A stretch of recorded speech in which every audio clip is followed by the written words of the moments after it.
fewer opportunities and less freedoms than we did. I worry my own children may not even get a shot at living their American dreams. My American dream allowed me, the daughter of two small business owners from rural Enterprise, Alabama, to be elected to the United States Senate at the age of 40. Growing up, sweeping the floor at my dad's hardware store and cleaning the bathroom at my mom's dance studio, I never could have imagined what my story would entail. To think about what the American dream can do across just one generation, in just one lifetime, it's truly breathtaking.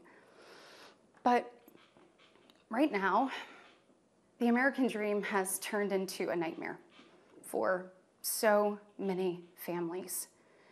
The true, unvarnished state of our union begins and ends with this. Our families are hurting. Our country can do better. And you don't have to look any further than the crisis at our southern border to see it. President Biden inherited the most secure border of all time. But minutes after taking office, he suspended all deportations, he halted construction of the border wall, and he announced a plan to give amnesty to millions. We know that President Biden didn't just create this border crisis, he invited it with 94 executive actions in his first 100 days. When I took office, I took a different approach. I traveled to the Del Rio sector of Texas. That's where I spoke to a woman who shared her story with me. She had been sex trafficked by the cartels starting at the age of 12.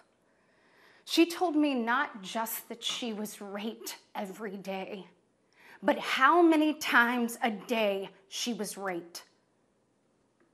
The cartels put her on a mattress in a shoebox of a room, and they sent men through that door over and over again for hours and hours on end. We wouldn't be okay with this happening in a third world country. This is the United States of America, and it is past time, in my opinion, that we start acting like it. President Biden's border policies are a disgrace. This crisis is despicable. And the truth is, it is almost entirely preventable. From fentanyl poisonings to horrific murders, there are empty chairs tonight at kitchen tables just like this one because of President Biden's senseless border policies. Just think about Laken Riley. In my neighboring state of Georgia, this beautiful 22-year-old nursing student went out on a jog one morning, but she never got the opportunity to return home. She was brutally murdered by one of the millions of illegal border crossers President Biden chose to release into our homeland. Y'all, as a mom, I can't quit thinking about this. I mean, this could have been my daughter. This could have been yours. And tonight, President Biden finally said her name. But he refused to take responsibility for his own actions. Mr. President, enough is enough. Innocent Americans are dying, and you only have yourself to blame. Fulfill your oath of office, reverse your policies, end this crisis, and stop the suffering. Sadly, we know that President Biden's failures don't stop there. His reckless spending dug our economy into a hole and sent the cost of living through the roof. We have the worst inflation in 40 years and the highest credit card debt in our nation's history. Let that sink in. Hardworking families are struggling to make ends meet today. And with soaring mortgage rates and sky-high childcare costs, they're also struggling to how to plan for tomorrow. The American people are scraping by, while President Biden proudly proclaims that Bidenomics is working. Goodness, y'all, bless his heart, we know better. I'll never forget stopping at a gas station in Chilton County one evening. The gentleman working the counter told me that after retiring, he had to pick up a job in his 70s so that he didn't have to choose between going hungry or going without his medication.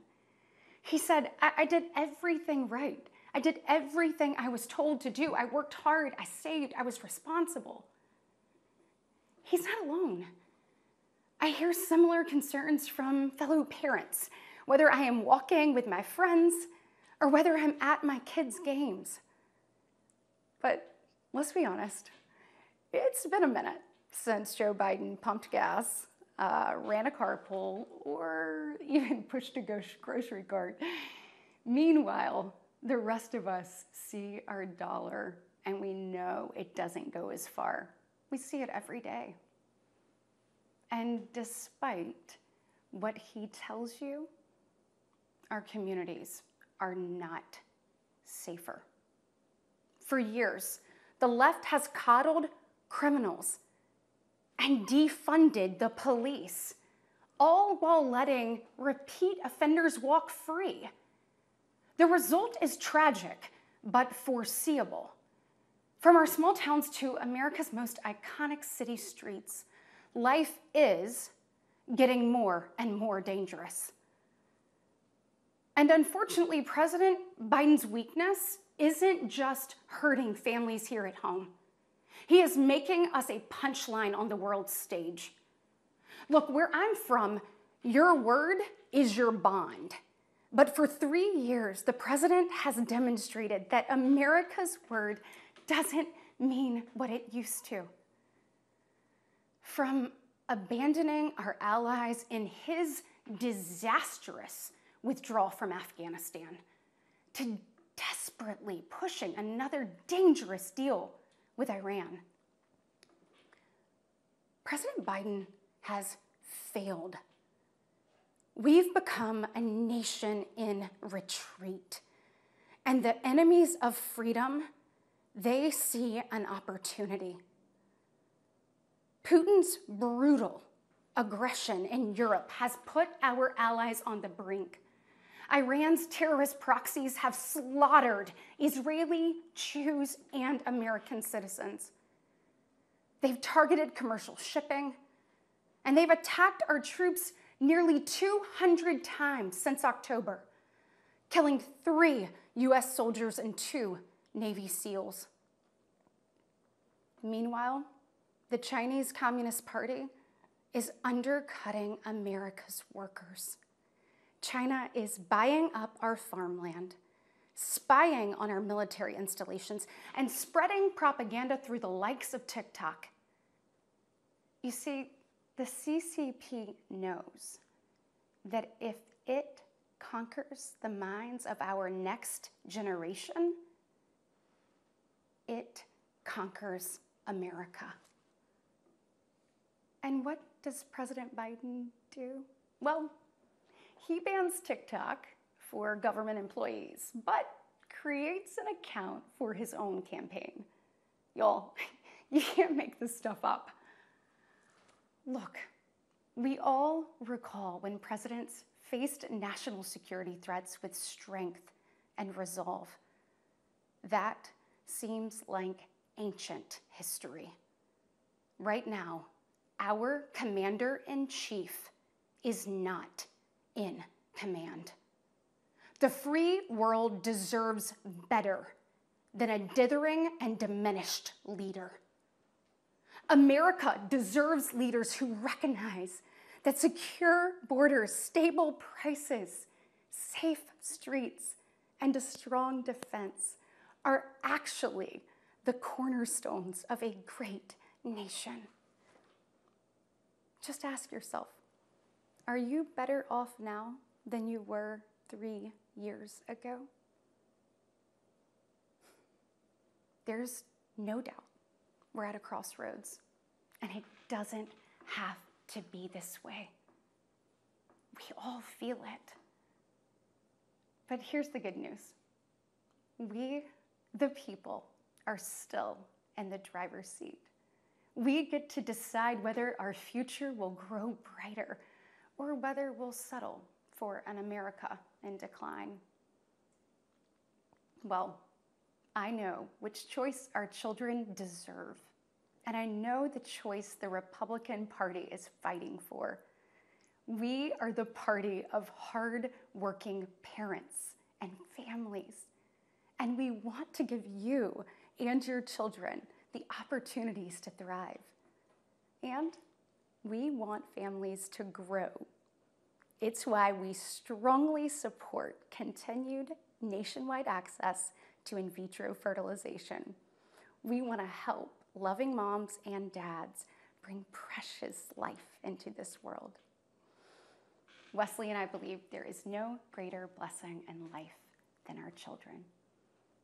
And that's why tonight, I want to make a direct appeal to the parents out there, and in particular to my fellow moms, many of whom I know will be up tossing and turning at 2 a.m., wondering how you're going to be in 3 places at once and then somehow still get dinner on the table. First of all, we see you, we hear you, and we stand with you. I know you're frustrated. I know you're probably disgusted by most of what you see going on in Washington, and I'll be really honest with you, you're not wrong for feeling that way. Look, I get it. The task in front of us isn't an easy one, but I can promise you one thing. It is worth it. So I am asking you, for the sake of your kids and your grandkids, get into the arena. Every generation has been called to do hard things. American greatness rests in the fact that we always answer that call. It's who we are. Never forget, we are steeped in the blood of patriots who overthrew the most powerful empire in the world. We walk in the footsteps of pioneers who tamed the wild. We now carry forward the same flame of freedom as the liberators of an oppressed Europe. We continue to draw courage from those who bent the moral arc of the universe. And when we gaze upon the heavens, never forget that our DNA contains the same ingenuity that put man on the moon.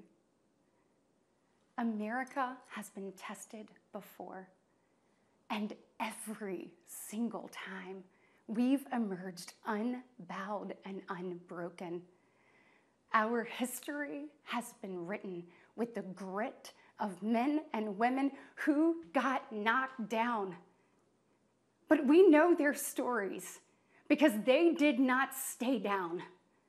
We are here because they stood back up. So now it's our turn, our moment to stand up and prove ourselves worthy of protecting the American dream. Together, we can reawaken the heroic spirit of a great nation. Because America, we don't just have a rendezvous with destiny. We take destiny's hand and we lead it. Our future starts around kitchen tables just like this, with moms and dads just like you. And you are why I believe with every fiber of my being that despite the current state of our union, our best days are still ahead. May God bless you, and may God continue to bless these United States of America.